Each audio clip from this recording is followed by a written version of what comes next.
these can be accepted. Well, let me have you pause right there. Sure.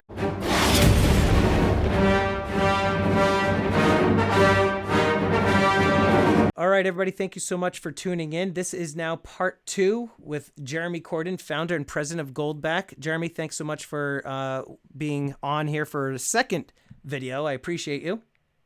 Yeah, thanks for having me back.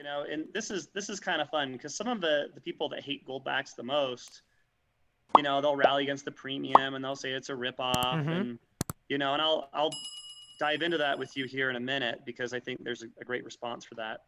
But say this is $100 bill, right? It costs 8 cents to make $100 bill.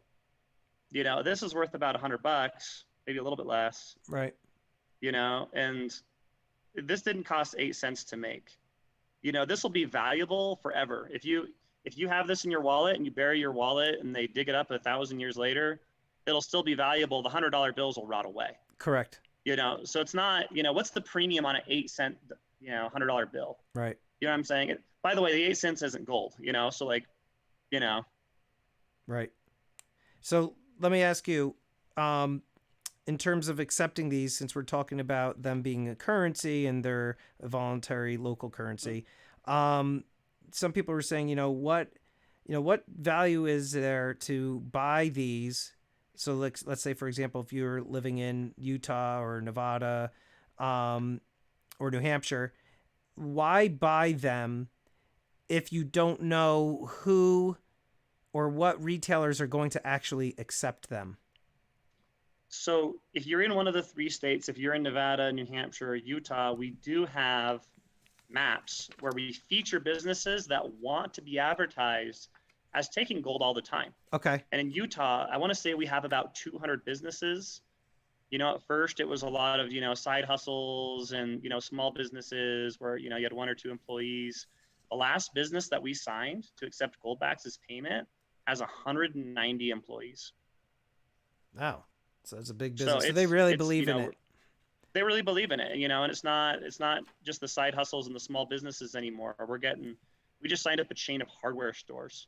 I was buying propane and propane accessories with Goldbacks just the other day. And can't you also, it's like similar in terms of the various companies and businesses that adopted cryptocurrencies as a form of payment. Right. It's those people and businesses that accept crypto, they believe in it, they accept it. Right. So can't you say it's the same line of thinking? People are looking for alternatives. People really something that would really distinguish the Goldback from a cryptocurrency is, one, it's physical. So the transaction's private. It's not logged on a ledger somewhere. All the value is in your hand. And all the gold is in the Goldback, by the way. There's not some vault that has the gold in it where you turn this in and get the gold out. Right. That's a common misconception. But because they're local currencies, people are spending these in their communities, right? So if I used to pay these at the hardware store, the owner of that hardware store is going to go and they're going to spend it at another business in the network, or with some, other business partner he has, or some other supplier. They're going to circulate. And, really, the Goldbacks have become extremely popular with people that aren't traditionally in precious metals. Something that I tell people, because, I've worked in metals for a while, and a lot of the people in precious metals, like politically, they're either libertarians or they're on the right. Yeah. Local currencies have actually been the domain of the left in America for always. If you go to Wikipedia, there's some 2,000 local currencies in the US. Almost all of them have been done by leftists. I wouldn't be surprised if the next state that we did wasn't Wyoming, but, after that, it would be Vermont. Yeah. Because people are very interested in keeping the money in their community. I could totally see that. My parents live up in Vermont, so I totally see that happening over there. Sure. It's not something that's necessarily politically aligned one way or the other. It's, yes, it's a local currency, but it is sound money. Right. And, if the local currency project, if it ends up falling apart, if the businesses don't want to do it anymore, all your value is still held there, unlike something, say, like the Ithaca Hour, where if you're not constantly championing that new fiat local currency, it's going to fall apart. So let me ask you another question that was dropped from a couple viewers. I'm sure you've seen these Sigma Metalytics machine. Sure. They were asking me, how can you test these notes to see if they're real? And for my own, curiosity, I tried it out and it doesn't read it. And I'm assuming that's it won't just read on that. Right. Just because of 100%. Yeah. So how would you know if it's real? Like what kind of security features are in these to keep other, people from trying to maybe like rip them off and counterfeit them? Sure. So we actually did a video of that on the Goldback channel. It's called, I think, Is There Really Gold in the Goldbacks or something like that. Okay. It got a couple thousand hits maybe, but the anti-counterfeiting features on the Goldback it's almost ridiculous how hard they would be to make a copy of. So like here, look at this 25 here. Yeah.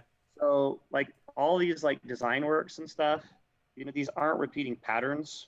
This is government level anti-counterfeiting stuff that they put on bills that the average person doesn't have access to. Mm-hmm. But also, if you look at the back, it's a negative image of the front. And, that would be very hard for somebody to rip off. Yeah, it's about $10 million worth of equipment before you can even make something like this that could even, kind of resemble something like this.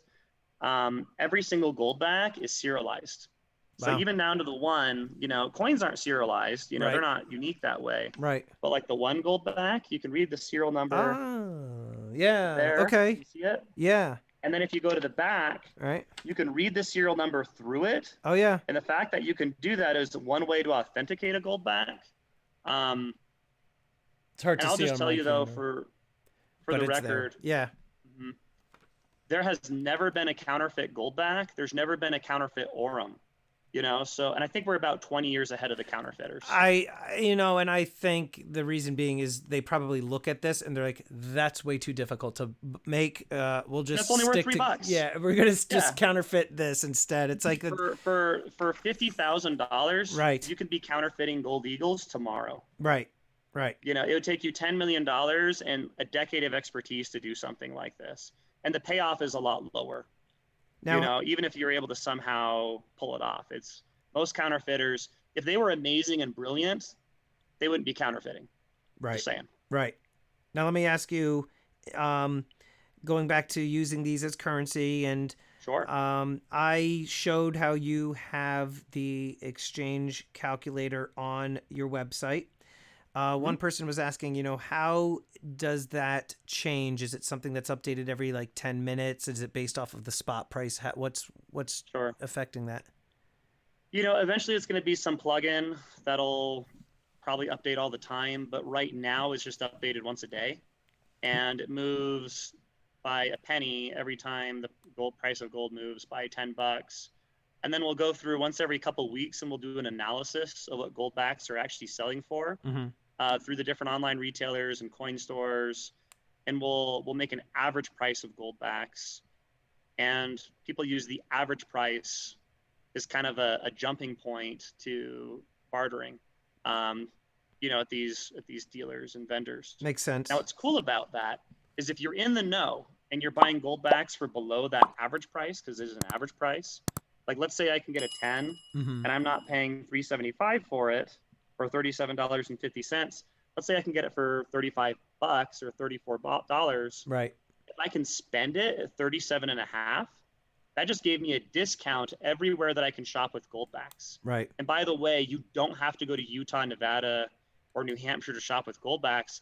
I've spent them in Oregon, and Goldbacks have really been spent all over the world because they're valuable not because of the state that's printed on here. They're valuable because they're gold. Now, to that point about being spent in the different states, mm-hmm, why not just have stuck with just one universal, design of like a 1 5 10 25 50 Goldback, mm-hmm, design? How come you opted to make unique illustrations for each state? Well, for one, it's a lot more fun, but for two, it's you can't bite off more than you can chew. Right. If you're going to convince people that gold is money and you're going to build a business network, you want to start somewhere kind of small. And really we couldn't make Goldbacks that fast. So we weren't trying to do the whole country. We didn't want to have, 3 pinpoints on the map in Mississippi. There's 3 places in Mississippi that'll take these all the time. We really wanted to focus our attention on one state. Now in Utah, we've got about 200 featured businesses. There's a lot more acceptance outside of that network. You'll see Goldback acceptance stickers all over the state as small businesses. And, if you're living in New Jersey, you can believe living in New Jersey that there's people in Utah that are spending this and using it as a local currency. Really, I can't make enough Goldbacks for everybody in New Jersey to buy them at the same level that they're doing in Utah. Wow. So, part of it was growing the company in increments, but the other part was, you want to build up your credibility over time. Had we just did a national design, I think it would have flopped. I think it would have been a lot like this one, right? Where this would be a national design and it would be a gimmicky novelty product. Right. Not to say this is a gimmicky novelty product. I would never say that, but no, I get what you're saying. Don't perceive this as a currency either. Sure. So one of the bigger questions and one of the points that I had made on the video, because I'm a fan of these. Let's not beat around the bush. I like them. I do see a value in them. Personally, do I see myself using these as a form of currency? I mean, it would have to depend on what's going on around me. If businesses are starting to accept them, then, that might be something that I would start getting into. But when it comes to stacking, just in terms of gold weight, I was using, one of the major retailers pricing. It was AppMex. I saw that they had a 1 Goldback for $5.78. So why would anybody think it's a good idea to stack these in terms of like gold weight as opposed to just going and getting a 1 ounce gold coin?